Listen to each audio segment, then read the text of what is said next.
A paz e a comunhão do nosso Senhor Jesus Cristo esteja com todos. Vamos dar início, irmãos, mais um estudo. Hoje vamos falar sobre Daniel 11 e também um pouquinho do 12, né? E nós teremos aqui a explicação sobre os acontecimentos da Idade Média e dos últimos dias e até a volta de Jesus, né?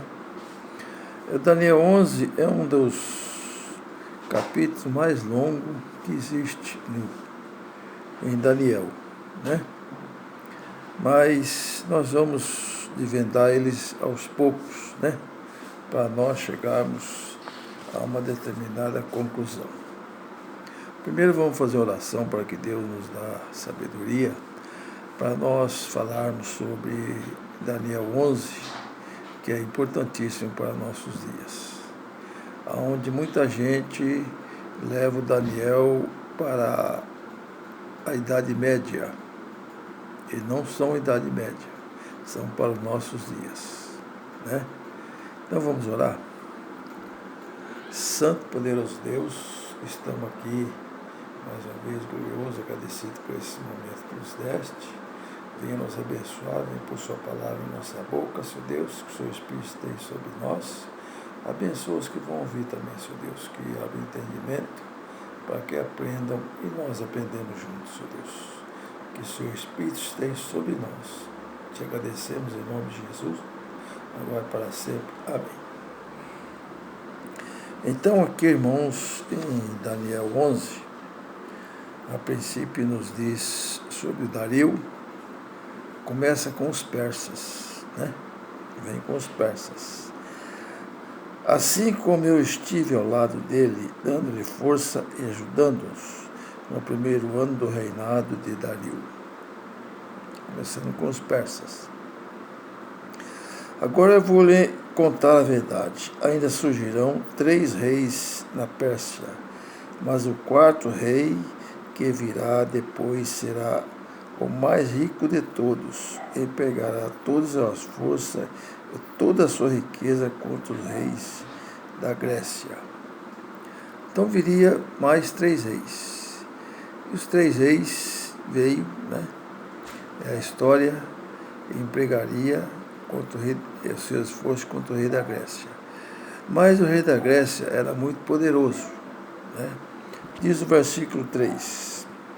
Depois apareceu um rei guerreiro que terá uma grande império e poder absoluto. Logo, porém, que ele surgir, o seu império será dividido e repartido pelos 4 ventos da terra. Seus descendentes não herdarão o seu rei, seu império, nem será tão poderoso. O seu império cairá em mãos alheias. Então, o que nós vimos? O império da Grécia e o império de Dario teve seu término e entrou o império grego. O que a profecia diz? Que o império grego seria tão rico, enriquecido, e esse império, irmãos, ele teria um fim. E o período curto do reinado dos gregos foi muito curto. Porém, o seu rei morreu com 33 anos. Mas a profecia nos diz que os descendentes deles não herdariam o império. É a profecia. Os descendentes deles não herdariam o império. Realmente não herdou. Por quê? Nós vemos que os 4 generais que surgiram no rei da Grécia, né? Esses 4 generais furiosos mataram todo o parentesco do rei da Grécia, né? Matando todos os parentescos, inclusive ele tinha um filho. Eles mataram esse filho também. E o reinado passou a ser de quem? Dos 4 generais, que são eles: Bartolomeu, Cassandro, Lisimachos, Seleuco, sendo que Ptolomeu, o rei do sul, e Seleuco, rei do norte. Então esses dois tiveram os domínios. Embora depois foi tomado o reinado de Seleuco, né? O rei do norte, tomado o reinado de Seleuco, e Ptolomeu passou a ser o rei do norte em um bom período. Mas depois o rei do norte foi passando de mão em mão, né? Eles foram de mão em mão. E Ptolomeu teve seu domínio num longo período, não é isto? Mas esse domínio foi passando de um para o outro.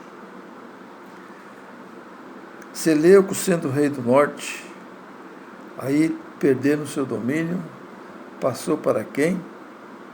Foi dominado pelos romanos. E os romanos passou a ser o rei do norte.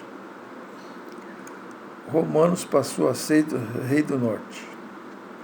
E esse rei do norte, que nem nós vimos, né, teve sua força quase total. Mas no versículo 11 aqui nós vemos o seguinte, preste bem atenção. No versículo 11, o rei do sul, onde nós vimos aqui, e despeitos, o rei do sul sairá para lutar contra ele. O rei do norte procurarão resistir com numeroso exército, mas toda essa multidão ficará em poder do rei do sul. Então teve domínio do rei do sul com o rei do norte, né? Esse período foi um período muito longo de guerra. Do versículo 5 ao versículo 21 não é muito interessante para nós, que só fala em guerra e guerra, né? E nós vemos que nesse período do mundo, tendo os romanos dominado o norte, o rei do norte, e depois dos romanos, nós vemos que os romanos perderam o poder para quem? Para o poder religioso. O rei do norte passou a ser o quê? A religião, o papado. O papado passou ao rei do norte, que ele teve domínio, né? em todas essas gerações.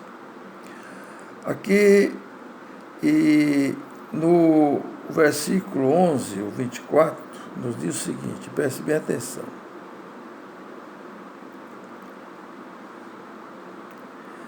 Sorrateiramente entrará nas regiões mais férteis da província, fazendo que nem os seus pais, nem seus avós fizeram. Entre seus amigos repartirá os saques, despojos e riquezas. Com tramas alcançará a fortaleza, mas isso vai durar pouco tempo. Quem que era esse que fez essa extravagância? Foi Constantino. Constantino tomou o poder e fez o que ele fez, né? Mas nem os pais deles, nem os avós fizeram isso, mas ele fez. Onde entrou o paganismo dentro da igreja, né? Aí surgiu o paganismo. Através de quem? Através de Constantino. Constantino foi que converteu-se ao cristianismo, depois entrou o paganismo dentro da igreja. Então foi um período muito difícil para os irmãos até o reinado de Constantino, né? Desde Tibério, que está no 21, Tibério César, né? Esse Tibério foi no tempo de Jesus Cristo. Tibério está aqui, irmão, preste bem atenção. Em seu lugar sucederá um miserável a quem não se daria a honra, da realeza, mas ele virá sorrateiramente e com intrigas tomará o poder. Então veio Tibério, esse é o Tibério. Ele veio sorrateiramente, né, e não daria honra à realeza. Por que ele não daria honra? Porque ele não era digno de ter o reinado. Por quê? Porque Tibério foi um homem que ele não era herdeiro do reino. Ele era filho adotivo. E sendo filho adotivo, ele não tinha direito à herança do reino. Mas com as suas tramas, né, ele conseguiu o reinado. E ali ele ficou no reinado. Foi no tempo de Cristo, aonde ele passou a perseguir os cristãos, né? E os cristãos também sendo perseguidos pelos judeus. Os cristãos eram perseguidos dos dois lados. Os cristãos passaram os tempos muito ruins, né? Porque a perseguição era constante. Essa perseguição veio até quando? Veio até a entrada de Constantino com os irmãos, no ano 313. Veio a perseguição aos irmãos. Depois Constantino suavizou a perseguição, né? E nós chegamos no versículo 29, onde nós vamos ficar um pouquinho tempo, né? Até o verso 29 é mais a história da guerra entre os 4 generais, certo? Então não é muito favorável a nós, né? Mas no verso 29 nós vamos ver as grandes causas, onde diz aqui, ó: no prazo marcado ele invadirá novamente o sul, mas desta vez não será como da primeira. No prazo marcado, irmãos, ele invadirá novamente o sul. Desde essa vez, não vai ser igual à primeira vez. Como que foi a primeira vez? A primeira vez, irmãos, em 1773, o Papa, onde nós vemos o Papa,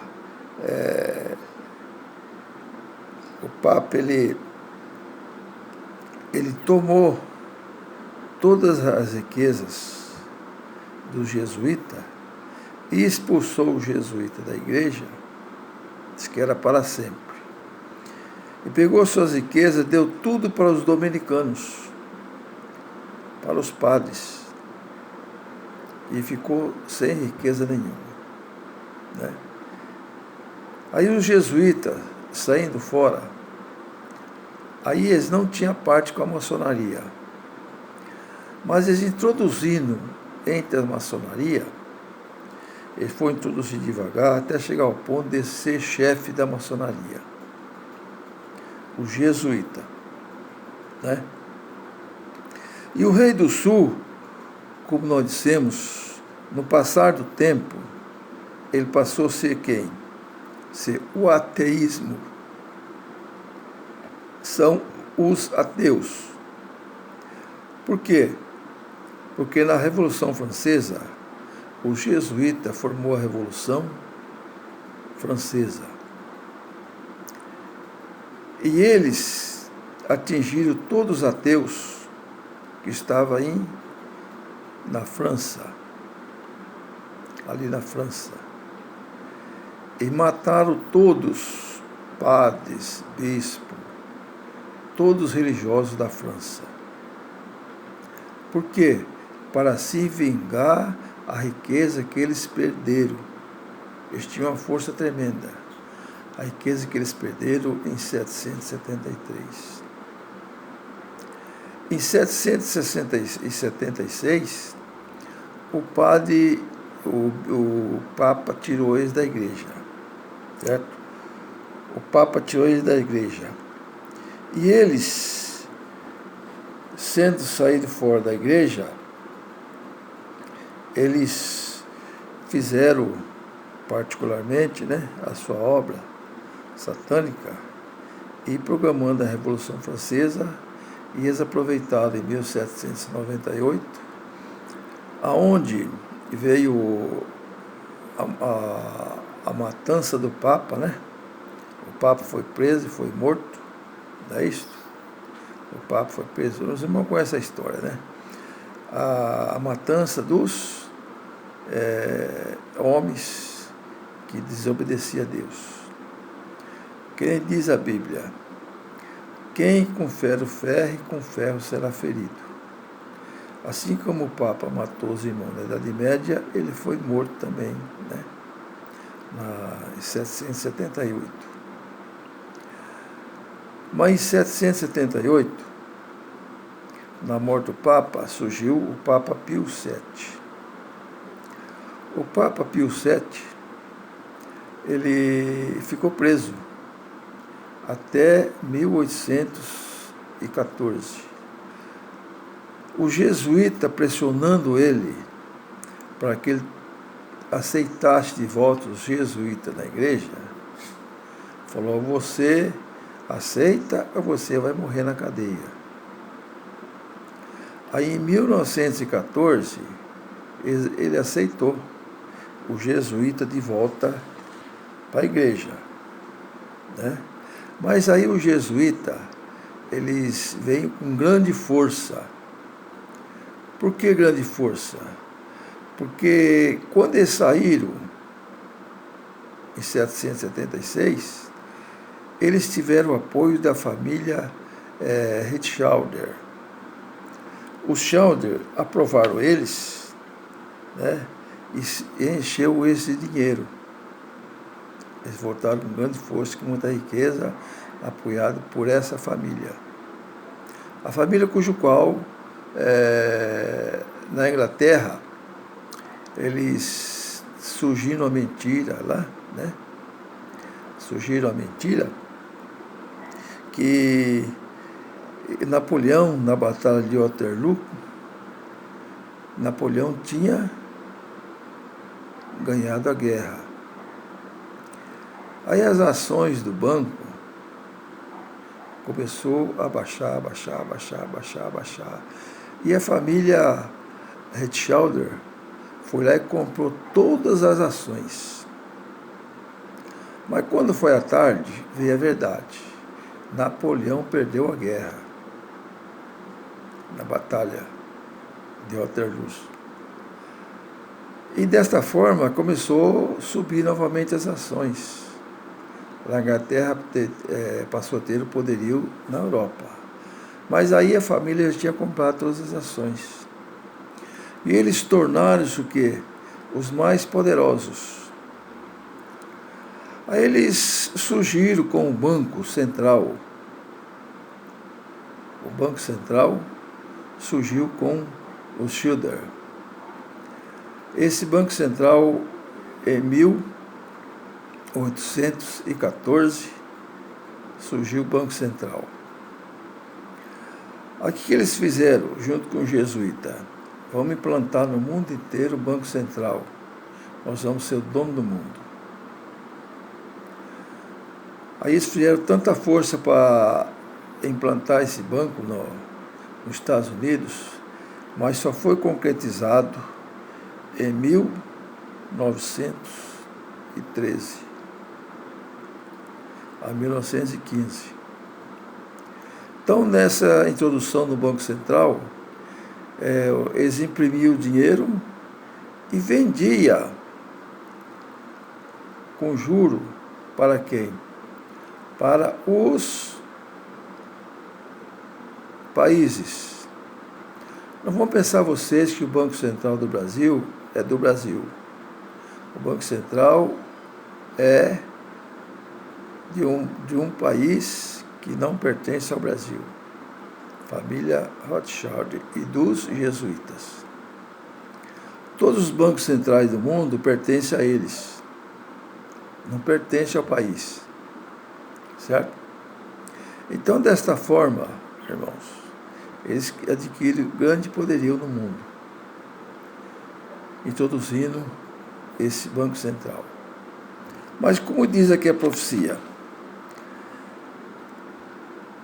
No prazo marcado, ele invadirá novamente o sul, mas desta vez não será como na primeira. O sul representando o quê? O paganismo e o ateísmo. Os ateus. Quem são os ateus? Os que não acreditam em Deus. No Japão, a maioria não acredita em Deus. A China, a maioria não acredita em Deus. Os muçulmanos não acreditam em Deus. E outros mais. Então, desta forma, irmãos, o mundo entrará no poder de quem? Poder religioso. Essa batalha, no prazo marcado, invadirá novamente o sul. Quando é que ela começou? 1929. Os irmãos podem prestar bem atenção que a partir dessa data, a Igreja Católica vem crescendo,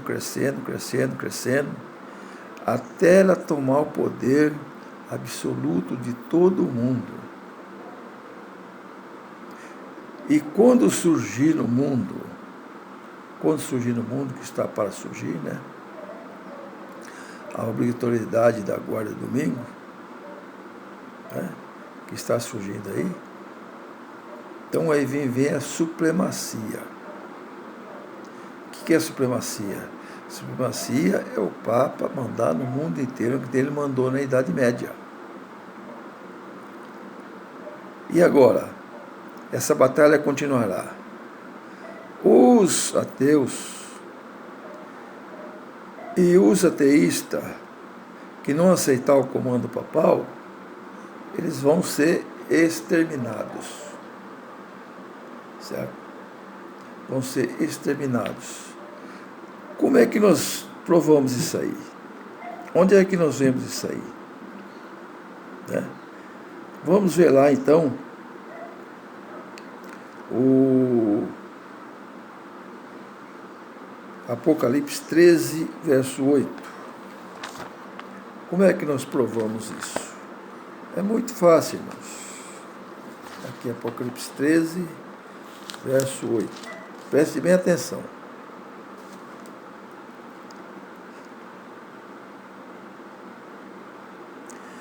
Então todos os habitantes da terra adoraram a besta, mas os nomes deles não estão escritos desde a criação do mundo, no livro da vida do Cordeiro imolado.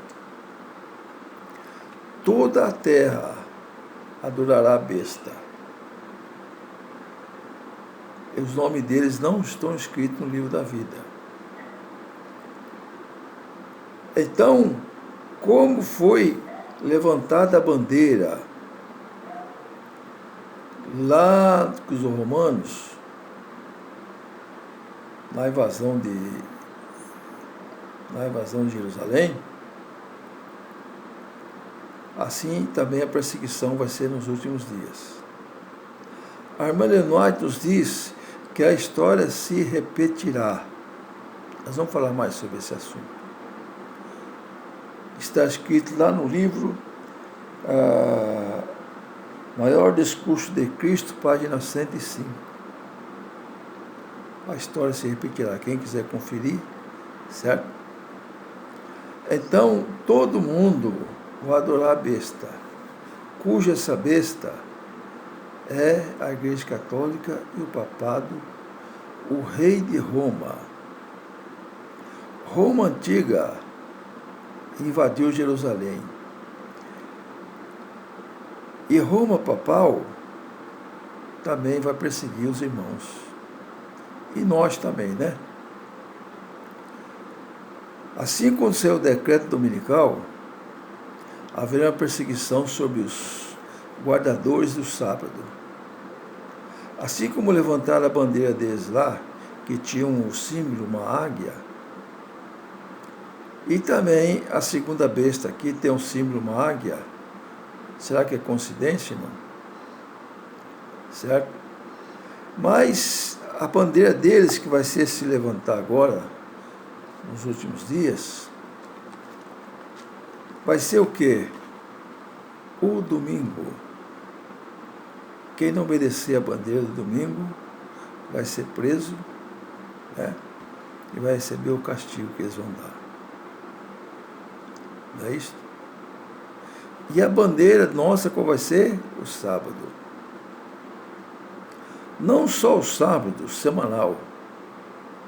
Certo?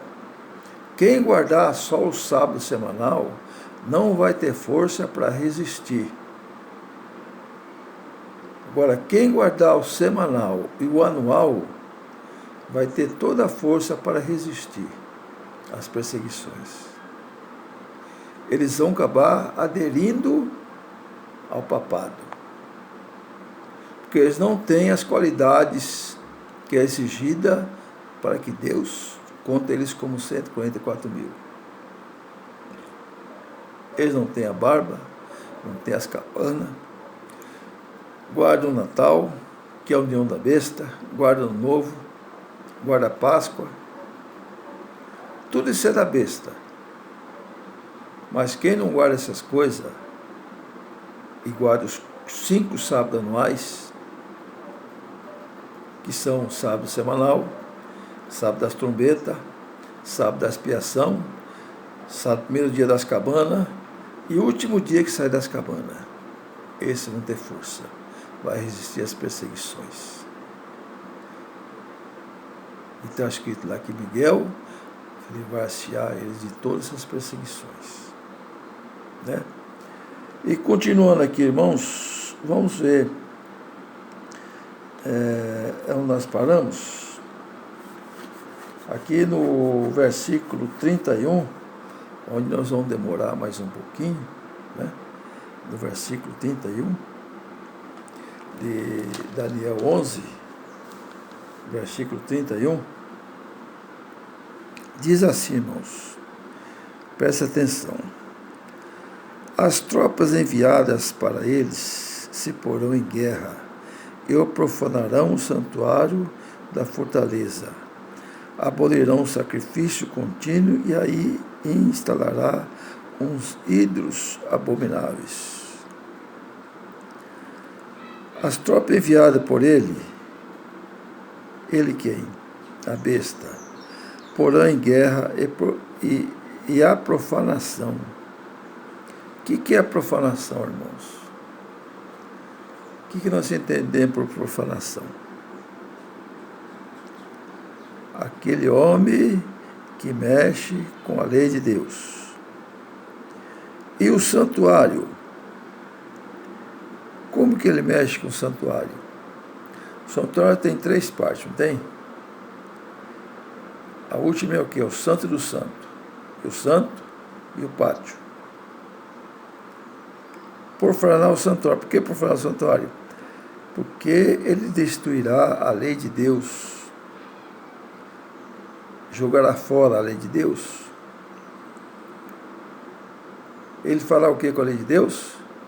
Joga no lixo. Vamos guardar o domingo. E a humanidade o acompanhará. E a abolição do sacrifício contínuo. Abolição do sacrifício contínuo. Né? Aí instalará o ídolo abominável. Qual que é a abolição do sacrifício contínuo? Vamos entender. Jesus se intervém por nós todo dia da expiação, uma vez por ano. Ele tira fora esse sacrifício e põe a intervenção dos santos. Eles não precisam de Jesus. Eles têm a Santa Maria, Aparecida, a Isabel, São João, São Bento, São Benedito. Então eles pedem para esses santos se intervir por eles no céu. Não Jesus, esses santos. Vocês vão entender? Eles não precisam de Jesus. Vamos comparar lá com Daniel 12. Preste bem, Daniel 12, verso 11. Daniel 12, verso 11. Diz assim, irmãos. 12, verso 11. Olha o que aconteceu. Ele pegou aquele versículo e pôs aqui no 12. Isso foi o Espírito Santo que fez. Certo? Pegou Daniel 11, né? Daniel 11 lá, o 31, e pôs aqui no 12.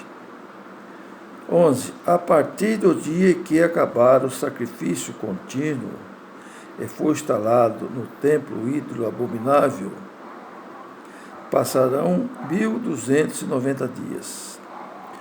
Quando acabar o sacrifício contínuo, a partir de que acabar o sacrifício contínuo, quando é que acaba o sacrifício contínuo, irmãos? No fechamento da porta da graça e na instalação da obrigatoriedade de guardar o domingo. Aí não existe mais sacrifício. Acabou o sacrifício contínuo. Assim que surgir o decreto dominical, começará a contagem. 1290 dias literais. 1290 dias literais, certo? Vai dar quanto? 3 anos e 30 dias. Não é isso? Então, nesse período, se estiver errado, o irmão me corrige. Nesse período, vai cair também as pragas. E o povo de Deus vai estar sem intervenção. Não vai ter intervenção de ninguém. Certo? Agora, o que muitos dizem? Muitos dizem que esse 1290 dias, é transformado em anos, e eles reduzem de 1798, 1290 anos, vai dar 1538. E eles aplicam isso aqui a Clóvis. Espera, irmão. Mas Clóvis tem nada a ver com a vinda de Cristo. Não tem nada a ver com Daniel 12. Daniel 12 é para o fim dos dias. Está escrito aqui, irmão. Quanto você vai em frente até que chegue o seu fim. Repose, porque se levantarão para receber a sua parte final, no final dos dias. Isso é a profecia de Daniel 12, irmãos. É para os nossos dias. Não tem nada a ver com os homens, que não tem nem nome na Bíblia. Alarico, Sengerico, Odorico, Clóvis. A Bíblia não cita esses nomes. Não tem nada a ver com esse povo. É para os nossos dias, essa profecia. Certo? Esse é o povo de Deus. E também, irmãos, voltando para o 11, voltando para o 11, 31, diz assim: as tropas enviadas por eles se porão em guerra e profanarão, certo? O santuário, desfaz do santuário, e a fortaleza abolirão o sacrifício contínuo, aí instalará ídolos abomináveis. Um desses ídolos abomináveis, irmãos, o que nós vemos? Nos Estados Unidos, nós vemos a Estátua da Liberdade. Né? A Estátua da Liberdade não é a Estátua da Liberdade. Ali é a deusa da razão. Porque os maçons, ali em Paris, eles fizeram a estátua, essa Estátua da Liberdade, e presentearam os Estados Unidos, e foi instalada lá na entrada de Nova York. Ali é a deusa da razão. A deusa que, na época de Napoleão, eles pregaram a prostituta, passearam com ela pela cidade e entraram na igreja de Notre Dame e puseram: isso aqui é a nossa deusa, a deusa da razão. Então os maçons fizeram isso aí e puseram lá nos Estados Unidos a deusa da razão. E ali foi instalada, irmãos, a deusa da razão. Mas prosseguindo no 11, melhor no 12, 1290 dias. O que se dará no final de 1200 dias? Em Daniel 12, verso 2, nos diz o seguinte, preste atenção. 12, verso 2, diz assim, irmãos: muitos dos que dormem no pó despertarão, uns para a vida eterna e outros para a vergonha e infame eterna, desprezo eterno. Aí a ressurreição parcial. Quem que ressuscitará na ressurreição parcial? Essa ressurreição, para os que vão ganhar a vida eterna, é de 1844 até os nossos dias. Salvará somente 144 mil. Uns dormem no Senhor e outros estão vivos. Certo? Não vai salvar nenhum a mais, nem um a menos. Muita gente prega que salvará mais pessoas para contentar a igreja, mas é mentira. E Deus vai cobrar essa mentira deles. Irmão, entenderam? Então, irmãos, a ressurreição parcial ressuscitará uns para desprezo eterno, outros para a vida eterna. Quem que será ressuscitado para a vergonha e desprezo eterno? Anás, Caifás, né? Os que mataram Jesus, crucificaram Jesus, todos eles vão se perder. Eles estarão para ver o grande rei vindo no céu. O que Jesus disse lá em Mateus para Anás e Caifás? Tu os verás com seus olhos a vinda do Filho do Homem. E essa profecia vai se cumprir. Na salvação deles, aliás, na perdição deles, eles vão ressuscitar conforme eles foram mortos. E os irmãos que ressuscitarão, os 144 mil, nessa ressurreição parcial, conferir com Apocalipse 1, verso 7, também lá diz a mesma coisa, né? Esses irmãos vão ressuscitar glorificados, certo? Cheio de glória. E se juntará com os irmãos vivos. E dirá para os irmãos vivos: aguarda só mais um momento, um pouquinho de tempo, o que virá há de vir. Agora diz outra profecia aqui: felizes e felizes os que chegarão até quanto? Felizes quem souber esperar, com perseverança alcançará 1335 dias. Por que feliz, irmão? Existe felicidade entre nós? Nós não conhecemos a felicidade, irmãos. Nós conhecemos só perseguições, tristeza, amargura, um com raiva do outro, um desfazendo do outro. Não existe felicidade. A felicidade, irmãos, eu posso falar para os irmãos o que é. Deus permitiu que eu sentisse a felicidade por segundos. Ela é tão imensa, é tão saudável, tão boa, tão gostosa, que os irmãos não têm coisa no mundo comparado com a felicidade.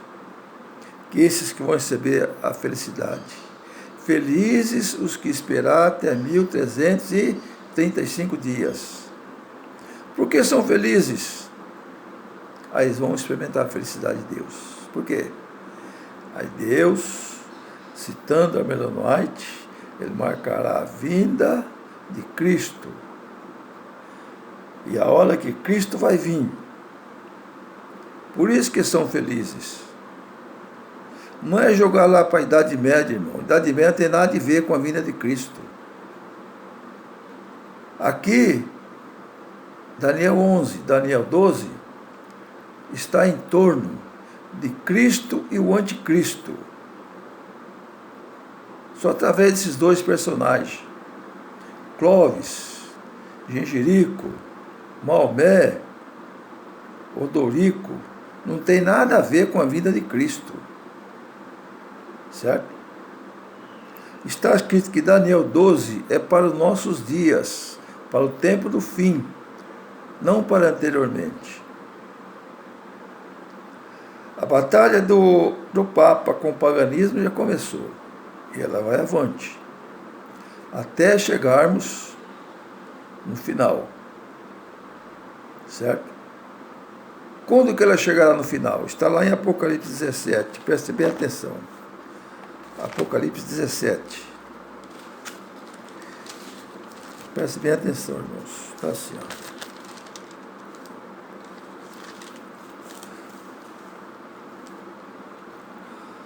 ó. Os 10 chifres que você viu, juntamente com a besta, começarão a odiar aquela prostituta, despojarão e deixarão nua, comerão sua carne e queimarão. Quem são esses 10? Os 10 reinados dos últimos dias, nossos dias. São os 10 poderes mundial que está formando esses 10 poderes, 10 blocos mundiais. Aqui tem um bloco da América do Sul, Brasil, Paraguai, Bolívia. Esse aqui são tudo bloco da América do Sul, que é dominado pelo país mais forte, que é o Brasil. O Brasil que vai comandar. Estados Unidos, Canadá, que trecho ali é Estados Unidos. E assim vai indo, formando os 10 blocos. Que vão se unir à besta, agora, depois eles vão odiar e começarão a odiar a prostituta, e despojará e deixará nua, comerão sua carne e queimarão. Diz assim: pois Deus colocou no coração deles o desejo de realizar os seus projetos e plano. Vão entregar sua realeza à besta até que a palavra de Deus esteja cumprida. Então é profecia, irmãos.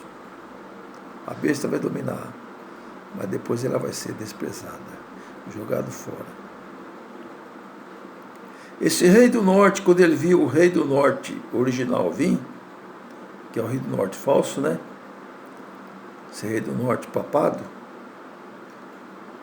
que tornou-se Roma, o rei do norte, né? Quando viu o rei do norte, Jesus Cristo, vir, aí eles tremerão, desmaiarão. Por quê? Porque ele vai ver o rei do norte original vindo em sua grande honra e glória. Certo? E assim que marcar o dia e a hora da vinda de Cristo, o que vai acontecer? Só felicidade. Né? Só felicidade. Que maravilha, irmão, que grande felicidade nós vamos ter quando nós sabermos que Deus marcou para nós a vinda e a hora do nosso Senhor Jesus Cristo. Nós não podemos nem comparar a felicidade desse mundo porco, imundo, certo? Então, os irmãos, fiquem atentos para a profecia, certo? Vê que essas profecias é para os nossos dias, é números literais, não é números proféticos.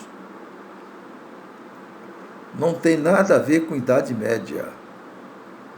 A Idade Média passou, acabou. Daniel 11 e Daniel 12 é para os nossos dias. Comparado com Apocalipse 17, nós estamos dentro da profecia. E chegaremos e venceremos. Andaremos no caminho de Deus. E glória a Deus por nos dar essa orientação. Porque o diabo, irmãos, ele está querendo inverter as coisas para que o povo não entendam esse Daniel 12 e Daniel 11 leva para a Idade Média, certo? Que se levar para a Idade Média é mentira. Aí o Satanás fica satisfeito. Então nós vemos, irmãos, que as coisas estão acontecendo nos nossos dias, certo?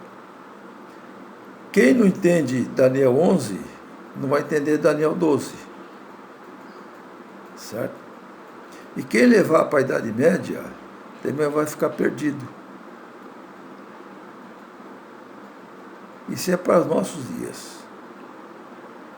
E eu fico aqui muito agradecido pela atenção. E quem quiser maiores detalhes, faça favor de ligar para mim. O número é 14 981 02 0500.